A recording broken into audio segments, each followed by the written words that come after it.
നമ്മൾ പ്രധാനമായിട്ടും കണക്കാക്കുന്നത് ഈ ഭൂമി എന്ന് പറയുന്നത് നാഗങ്ങളുടെയാണ്. അവരുടെ അനുവാദത്തോടു കൂടിയാണ് മനുഷ്യന് ഈ ഭൂമിയിൽ വാസം ഉറപ്പിക്കുന്നത്.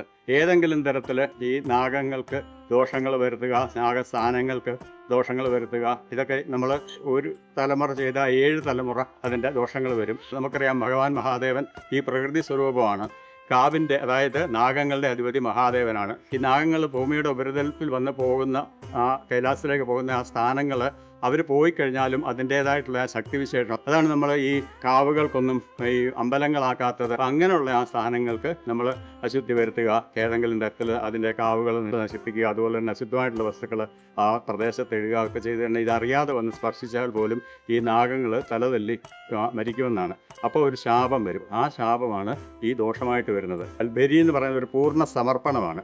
ആ സമർപ്പണം നമ്മുടെ ഈ സർപ്പബലിയെങ്കിൽ മാത്രമേ വരുന്നുള്ളൂ. അങ്ങനെ ബലി കൊടുത്ത് തൃപ്തിപ്പെടുത്തിക്കൊണ്ട് ഭഗവാനെയും തൃപ്തിപ്പെടുത്തി പരിവാരങ്ങളെയും തൃപ്തിപ്പെടുത്തി ഈ നാഗങ്ങളെ പുറക്കളത്തിൽ കൊണ്ടുവന്ന് അവിടെ ആ 100 പാലും സമർപ്പിച്ച് അവരുടെ അനുഗ്രഹം മേടിക്കുകയാണ് ചെയ്യുന്നത്. അതാണ് നമ്മുടെ സർപ്പബലിയുടെ സങ്കല്പം.